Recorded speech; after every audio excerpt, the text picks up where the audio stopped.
नमस्कार दोस्तों, मैं आपका मित्र राजा यादव आपका अपने YouTube channel HWR online classes में स्वागत करता हूं।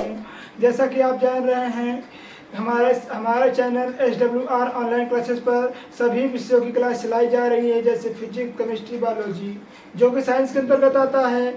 हिंदी हो गया, इंग्लिश हो गया, सोशल साइंस हो गया, ये सभी क्लासेस हमारे चैनल पर चलाई जा रही हैं। दोस्तों, अगर आपको कुछ भी पढ़ना हो, math, English, biology, physics, chemistry कुछ भी पढ़ना हो, तो आप यूट्यूब पर सर्च कीजिएगा, math by Raja Yadav sir आ जाएगा, physics by Raja Yadav sir आ जाएगा, फिजिक्स के numerical by Raja Yadav sir तुरंत आ जाएगा। दोस्तों, आज हम देखेंगे social science class 10 chapter first, जो कि है सत्ता की साझेदारी। जो है सत्ता की साझेदारी है, जो कि वीडियो नंबर फर्स्ट है। आइए पहले हम चैप्टर का एनालाइज कर लेंगे। अगर हमें चैप्टर पता रहेगा कि हमें क्या क्या पढ़ना है, तो हमें चैप्टर को पूरा पढ़ने में आसानी रहेगी। तो पहले आइए हम चैप्टर को देखते हैं, चैप्टर में हमें क्या क्या पढ़ना है। फिर उसके बाद हम देखेंगे कि हमारे चैप्टर में क्या क्या पॉइंट है, एक एक करके सभी देखेंगे। आइए देखते हैं। पहले चैप्टर का हम क्या करेंगे, चैप्टर का एनालाइज करेंगे। पहले चैप्टर का हम एनालाइज करेंगे, जो कि है फर्स्ट। पहला पॉइंट क्या कह रहा है? पहला पॉइंट हमें पढ़ना है विषय प्रवेश, जिसको बोल सकते हैं कि इंट्रोडक्शन या परिचय बोल सकते हैं। दूसरा क्या है? सत्ता की साझेदारी। क्या है? सत्ता की साझेदारी की आवश्यकता। क्या है दूसरा पॉइंट? सत्ता की साझेदारी की आवश्यकता। तीसरा पॉइंट क्या कह रहा है? तीसरा पॉइंट है सत्ता की साझेदारी के रूप। सत्ता की साझेदारी के रूप। चौथा पॉइंट क्या कह रहा है? चौथा पॉइंट है श्रीलंका में बहुसंख्यकवाद, या कह सकते हैं श्रीलंका का इतिहास। या फिर पांचवा पॉइंट क्या है? पांचवा पॉइंट है बेल्जियम की समझदारी, या कह सकते हैं बेल्जियम की कहानी से शुरू होता है, बेल्जियम की समझदारी होते हुए बेल्जियम की गृह युद्ध समाप्त हो जाता है। फिर यही 5 पॉइंट हमें इस चैप्टर में पढ़ना है। तो मित्रों, बस 5 पॉइंट हमें इस चैप्टर पढ़ना है। यह चैप्टर बहुत ही छोटा चैप्टर है, लगभग दो वीडियो या 3 वीडियो में कंप्लीट हो जाएगा। तो आइए हम समय व्यतीत करते हुए शुरू करते हैं। पहला पॉइंट क्या कह रहा है? पहला पॉइंट कह रहा है कि बेल्जियम की कहानी। पहले आइए हम बेल्जियम की कहानी एक एक करके पढ़ लेंगे। फिर उसके बाद हम देखेंगे कि बेल्जियम में क्या हुआ है। फिर उसके बाद देखेंगे हम सत्ता की साझेदारी क्या है। फिर उसके बाद हम देखेंगे फिर उसके बाद देखेंगे श्रीलंका के इतिहास। फिर उसके बाद श्रीलंका के इतिहास की बहुसंख्यकवाद। तो आइए हम करके देखते हैं कि बेल्जियम पश्चिम यूरोप का एक छोटा सा देश है। तो बेल्जियम कहाँ है स्थित है? तो बेल्जियम यहाँ एक यूरोप राज्य, यूरोप महाद्वीप में स्थित है, जो कि बहुत छोटा देश है, जिसकी जनसंख्या महज 1 से 2 करोड़ से थोड़ी से अधिक है। 1 करोड़ से थोड़ी से अधिक है। अर्थात हम कह सकते हैं कि इसकी जनसंख्या 1 करोड़ 25 लाख या 1 करोड़ 20 लाख इतनी ही है। इससे थोड़ी सी 1 करोड़ से थोड़ी सी अधिक तो इतनी ही होगी ना दोस्तों। 1 करोड़ 50 लाख तो बोल नहीं सकते, क्योंकि 1.5 करोड़ हो जाएगा। इसीलिए 1 करोड़ से थोड़ी सी अधिक मत कह सकते हैं, 15 से 20 लाख। 1 करोड़ 15 से 20 लाख इसकी जनसंख्या है। फिर दूसरा पॉइंट क्या कह रहा है? आइए देख सकते हैं। तो बेल्जियम की क्या कह रहा है? इसकी राजधानी क्या है? इसकी राजधानी है ब्रुसेल्स। बेल्जियम की राजधानी क्या है मित्रों? तो बेल्जियम की राजधानी है ब्रुसेल्स। बेल्जियम की राजधानी ब्रुसेल्स है। क्या है? तो बेल्जियम की राजधानी ब्रुसेल्स है। इस छोटे से देश के समाज की जनजाति बुनावट बहुत ही जटिल है। क्यों जटिल है दोस्तों? मान लीजिए ये छोटा वर्ग का क्षेत्र है। मान लीजिए क्या है?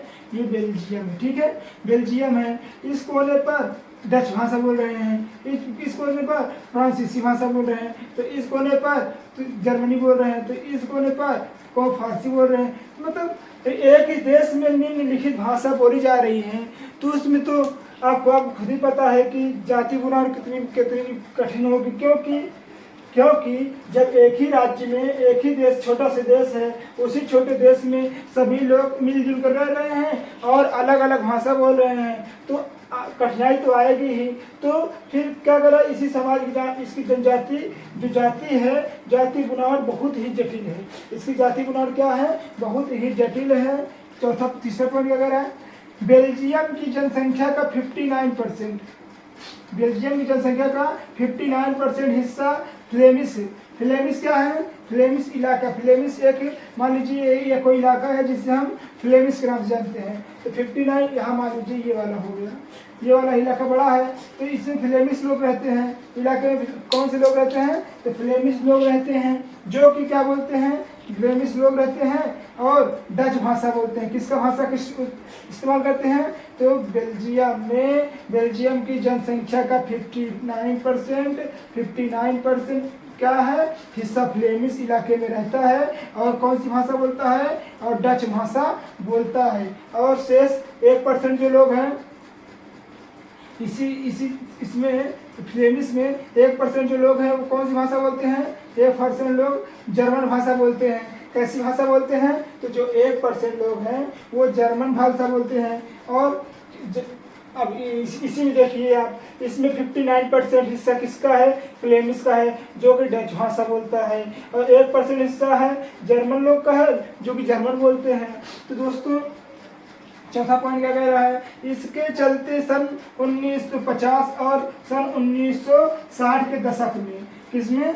सन 1950 और सन 1960 के दशक में फ्रेंच और डच भाषा को बोलने वाले लोग के बीच तनाव उत्पन्न हो गया, तनाव बढ़ गया। अर्थात हम कह सकते हैं, आप खुद ही देख लीजिए, इतना बड़ा राज्य, इतना बड़ा मान लीजिए कोई राज्य है, देश है, हाँ, उसी में एक इतने हिस्से में इतना बड़ा कोई क्षेत्र है जिसमें 59% कौन से लोग रह रहे हैं? 59% लोग डच रह रहे हैं और 1% लोग सिर्फ फ्रांस जर्मन रह रहे हैं। अब ये बोल रहे हैं, सोच रहे हैं कि हमारा राज्य भाषा हो जाए। फिर ये सोच रहे हैं 1% वाले कि जो हमारी जर्मन भाषा है, या देखिए जर्मन भाषा है, हमारी राज्य भाषा घोषित हो जाए। और जो ये ज़्यादा है 59% के लोग हैं, कि 59% डच भाषा के लोग हैं, ये सोच रहे हैं हमारा भाषा को राज्य भाषा घोषित कर दी जाए। तो इन्हीं दोनों के बीच सन 1950 के और 1960 के दशक में दोनों के बीच डच भाषा और जर्मन भाषा के बीच तनाव बढ़ने लगा, जो कि गृह युद्ध का कारण बन गया। आइए और पॉइंट देखें। डच और फ्रेंच भाषी मंत्रियों की, डच और जो फ्रेंच भाषा के मंत्री रहते थे उनकी संख्या केंद्र सरकार में समान रखी गई। अर्थात आप कह सकते हैं कि जो डच भाषा के लोग कितने थे? डच भाषा के लोग 59% थे, परंतु 1% जो जर्मन थे और या कह सकते हैं फ्रेंच भाषा के लोग थे। इन दोनों के जो दोनों मंत्री लोग थे, सब इनकी दोनों मंत्री जो थे केंद्र सरकार में इक्वल रखे गए। अर्थात कह सकते हैं कि 30 इसमें के रखे गए और 30 इसमें के रखे गए। अभी आप कह रहे होंगे सर ये तो 59 है, ये तो 1 है, समझ में नहीं आ रहा। तो जो 1% थे इसमें के 30%, 30 लोग, इसमें के 30 लोग और इसमें के 59% के 30 लोग, दोनों लोग की संख्या को बराबर कहाँ रखा गया? दोनों लोग की संख्या को बराबर मंत्री, भाषा के मंत्री केंद्र सरकार में समान रखे गए। अर्थात कह सकते हैं ये 2 पार्टियां थी, ये पार्टी ये थी, तो इसमें कभी 30 लोग लिए और 1% कभी 30 लोग लिए, और जिसकी सहायता से फ्रेंच भाषी लोग के मंत्रियों की संख्या केंद्र सरकार में समान रखी गई। नेक्स्ट पॉइंट क्या कह रहा है केंद्र सरकार की कई शक्तियां राज्य सरकार को दी गई। जैसे कि जो शक्ति केंद्र पर सरकार के पास थी तो उसमें से कई सारी शक्तियां किसको दे दी गई? उसमें से कई सारी शक्तियां राज्य सरकार को दे दी गई, क्योंकि लड़ाई झगड़ा यानी गृह युद्ध ना होने पाए, जिसके कारण से केंद्र सरकार ने अपनी कई सारी शक्तियां राज्य सरकार को भी दे दी। आइए नेक्स्ट पॉइंट क्या पढ़ते हैं। नेक्स्ट पॉइंट है बेल्जियम की राजधानी। जो बेल्जियम की राजधानी है, बेल्जियम की राजधानी में 80% लोग फ्रेंच भाषा बोलते हैं। कितने परसेंट लोग? अभी आपको बताया था बेल्जियम की राजधानी क्या है? ब्रुसेल्स है, जिसमें 80% लोग क्या बोलते हैं? तो 80% लोग फ्रेंच भाषा बोलते हैं। और जो 20% लोग हैं वो कैसी भाषा बोलते हैं? डच भाषा बोलते हैं। परंतु अभी आपको बताए थे ना, एक जगह आपको बताए थे जहाँ पर उसकी जनसंख्या कितनी थी? 59% और 1% जर्मनी की थी। तो वही सिर्फ, परंतु देखिए ब्रुसेल्स में जो है 80% लोग फ्रेंच बोलने वाले हैं और 20% लोग क्या बोलने वाले हैं? डच बोलने वाले हैं। डच बोलने वाले की संख्या कम हो गई। क्यों? क्योंकि जब उसकी राजधानी में कितने परसेंट लोग बोल रहे थे डच भाषा के, कुछ परसेंट लोग भी क्या बोल रहे थे, फ्रेंच बोल रहे थे। इसीलिए फ्रेंच बोलने वाली जनसंख्या कितनी थी, 80% थी, और 20% जनसंख्या डच बोलने वालों की थी। फिर क्या कर रहा है वो नेक्स्ट पॉइंट, बेल्जियम के अल्पसंख्यक, मतलब कह सकते हैं जिनकी जनसंख्या कम है। बेल्जियम के अल्पसंख्यक फ्रेंच भाषी लोग तुलनात्मक रूप से ज़्यादा शक्तिशाली और समृद्ध होते थे। क्यों?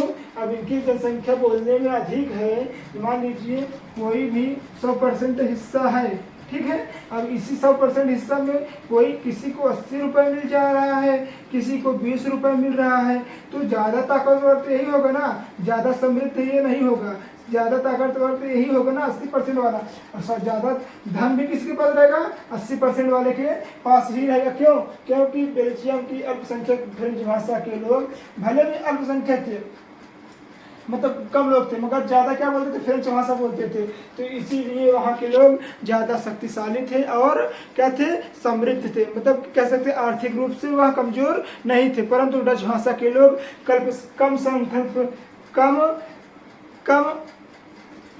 कम अल्पसंख्यक होने के कारण उनकी भाषा को ज़्यादा शक्तिशाली नहीं थी, क्योंकि वो कम थे, और ज़्यादा समृद्ध भी नहीं थे, क्योंकि वो 20% थे। कहाँ 80%, कहाँ 20%। आइए देखते हैं नेक्स्ट पॉइंट नंबर 2 क्या है, श्रीलंका का इतिहास। तीसरा पॉइंट क्या कह रहा है कि सर तमिल में भी 2 समुदाय हैं। सोच रहे होंगे सर तमिल में भी कि 2 समुदाय, हाँ दोस्तों तमिल में भी 2 समुदाय हैं, क्योंकि श्रीलंका में जो लोग रहते थे, जो तमिल लोग रहते थे, वो तो वहाँ के निवासी हो गए, परंतु यहाँ पर जो ना हिंदुस्तानी भी तमिल हैं। सर कहे होंगे आप हिंदुस्तानी तमिल वहाँ क्या करने गए हैं, तो दोस्तों जो हिंदुस्तानी तमिल हैं उनको अंग्रेज लोग ले गए थे मजदूरी करवाने के लिए, अपने बेसिक रूप से उनको मजदूरी करवाने के लिए गए थे, परंतु वह भारत न लौट पाने के कारण वहीं पर रह गए और वहीं पर उनका परिवार बस गया। और तो ये हो गए कैसे लोग हो गए, तो ये हिंदुस्तानी तमिल हो गए।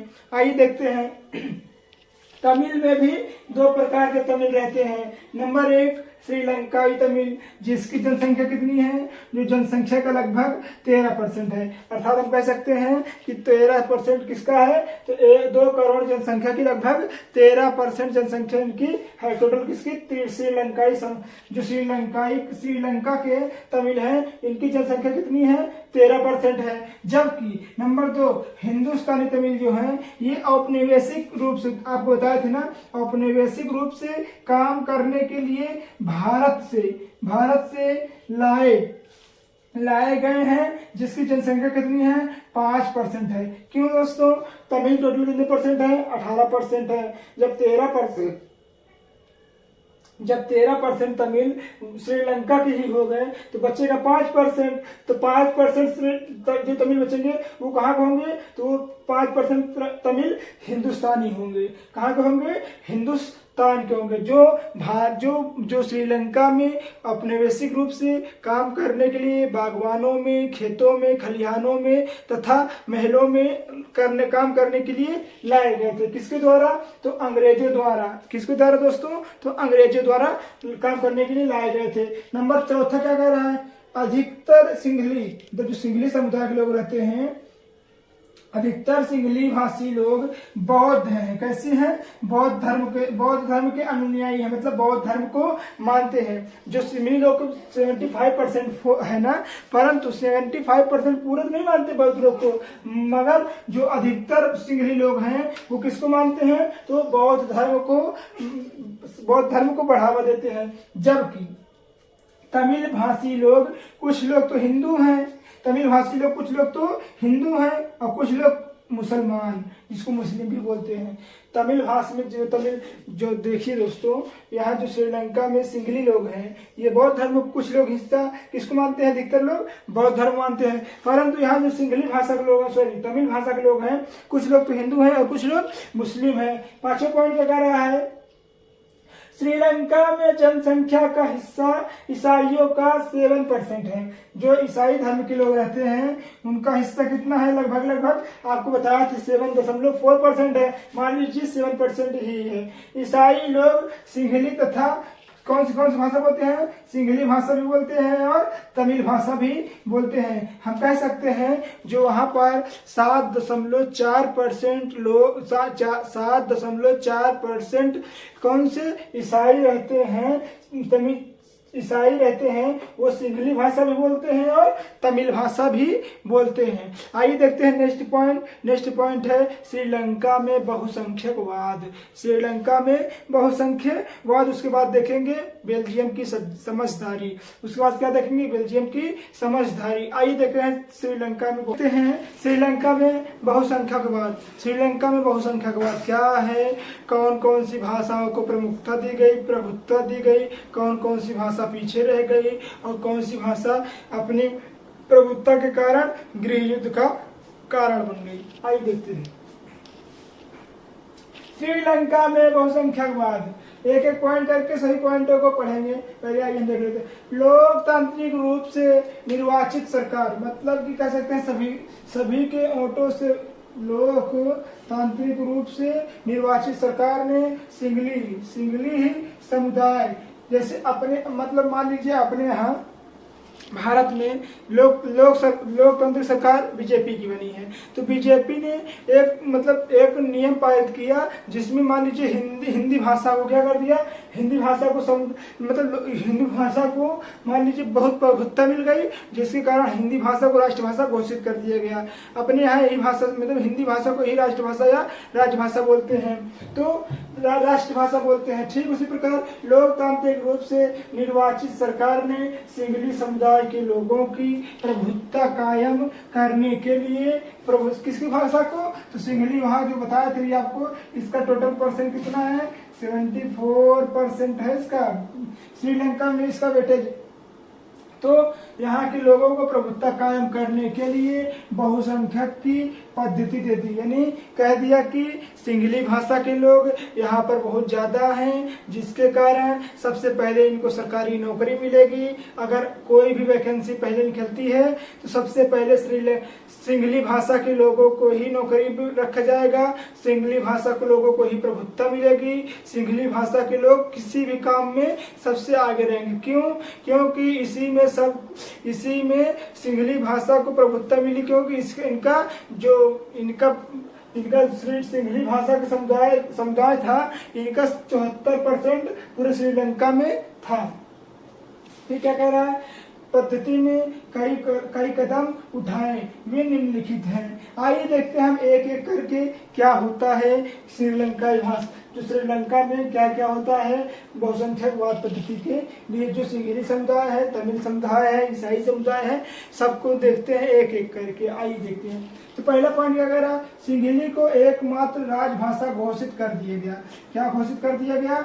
सिंहली को एकमात्र राजभाषा घोषित कर दिया गया, जिसमें विश्वविद्यालयों, हम आपको बताए ना कि कहीं भी नौकरी पाने का चांस हो, चाहे विश्वविद्यालय हो, चाहे नौकरियों में हिस्सा, सिंहलियों को प्राथमिकता देने की नीति चलाई। मतलब कि विश्वविद्यालय में अगर सबसे पहले कोई लोग पढ़ेगा तो सिंहली लोग ही पढ़ेंगे, जब उसके बाद जो सीट बचेगी उसमें ईसाई धर्म और तमिल धर्म के लोग पढ़ेंगे। परंतु ऐसा नहीं हुआ। परंतु जो विश्वविद्यालय और सिंहली में नौकरियों में सिंहलियों को प्राथमिकता देने की नीति चलाई। मतलब सबसे पहले लोग सिंहली की ही वहां पर सिंहली भाषा के ही लोग वहां पर प्रभुत्व पहले रहेगी, फिर उसके बाद जो सीट बचेगी अन्य धर्म के लोग के पास जाएगी। फिर तीसरा पॉइंट क्या कह रहा है सरकारी फैसलों ने श्रीलंका में रहने वाले तमिल का टोटल परसेंट कितना है? तो श्रीलंका में रहने वाले तमिल का टोटल परसेंट 13 है। भारत से गए तमिलों का परसेंट टोटल कितना है? 5% है। कितना परसेंट है? 5% है। फिर क्या कह रहा? सरकारी फैसलों ने श्रीलंका तमिल की नाराजगी और उनसे आक्रोश बढ़ाया। क्यों? आपको खुद ही पता है, हमारे यहाँ कई प्रकार के लोग रहते हैं। कोई कहता है कि तमिल को राजभाषा घोषित कर दीजिए, कोई कहता है मराठी को राजभाषा घोषित कर दीजिए, तो कोई कहता है कि भोजपुरी को राष्ट्रभाषा घोषित कर दीजिए। परंतु नहीं, अगर एक भाषा को राष्ट्रभाषा, मान लीजिए मराठी को राष्ट्रभाषा या भोजपुरी को राष्ट्रभाषा घोषित कर दिया गया, तो भारत में बहुत समुदाय रहते हैं, तो बहुत से समुदाय रहते हैं, उन सभी को कठिनाइयाँ होंगी। जब सभी को कठिनाइयाँ होंगी तो सभी को दिक्कतें का सामना करना पड़ेगा। ठीक उसी प्रकार सरकारी फैसलों को श्रीलंकाई जो ईसाई तमिल रहते थे उन्होंने नाराजगी जाहिर किया और आक्रोश पैदा किया। फिर उसके बाद क्या हुआ, श्रीलंका, चौथा नंबर, श्रीलंका तमिल ने एक अपनी राजनीति पार्टी बनाई, खुद की अपनी पार्टी बनाई और तमिल भाषा को क्या कहा, तमिल भाषा को जिस प्रकार यह सिंहली भाषा को राजभाषा घोषित किए थे, ठीक उसी प्रकार यह तमिल को राजभाषा घोषित करना चाहे तथा शिक्षा और रोजगार में समान अधिकार के लिए क्या करें, संघर्ष किया। जो श्रीलंकाई तमिल थे उन्होंने भी अपनी एक पार्टी बनाई, राजनीति पार्टी बनाई। उन्होंने भी कहा कि हमें भी अपना जो तमिल भाषा है उसे राज्य भाषा बनाना है और उन्हें शिक्षा और रोजगार में क्या करना है, सम्मान पाने के लिए, जो मतलब अधिकार पाने के लिए उन्होंने भी संघर्ष किया कि हमें भी ऐसा हमारे साथ भी होना चाहिए जिस प्रकार सिंहली भाषा के साथ हुआ है। पांचवा पॉइंट क्या कह रहे हैं, सन 1980 के दशक में, मतलब सन 1980 के दशक में उत्तर पूर्व श्रीलंका में तमिल इलम का अर्थ होता है इलम तमिल में बोलते हैं। इलम को हम तमिल में क्या बोलते हैं, सरकार, हिंदी में क्या बोलेंगे, सरकार। तो सन 1980 के दशक में उत्तर पूर्व श्रीलंका में तमिल इलम यानी सरकार बनाने की मांग को लेकर एक संगठन बनाया। क्या बनाया, एक संगठन बनाया और संगठन बनाते ही शीघ्र ही यह टकराव गृह युद्ध में बदल गया। क्या ऐसे बदल गया, ठीक शीघ्र ही यह टकराव गृह युद्ध में बदल गया मित्रों। और सिंहली समुदाय और तमिल समुदाय में तमिल समुदाय और सिंहली समुदाय में एक प्रकार का युद्ध हो गया जिसे हम गृह युद्ध भी कहते हैं, जिसमें लाखों लोग को घाटा सहना पड़ा और कई लोगों की जानें भी गंवानी पड़ी। जिसका मेन कारण था राजभाषा घोषित करना, किसी एक भाषा को राजभाषा घोषित करना, यही मुख्य इसका कारण था। दोस्तों आज की वीडियो में बस इतना ही, मिलते हैं नेक्स्ट वीडियो में। उम्मीद है आपको यह वीडियो अच्छी लगी होगी। अगर आपको वीडियो अच्छी लगी होगी तो प्लीज़ वीडियो को लाइक कर दीजिएगा। अगर आप चैनल पर नए हो तो प्लीज़ चैनल को सब्सक्राइब कर दीजिएगा। Thank you.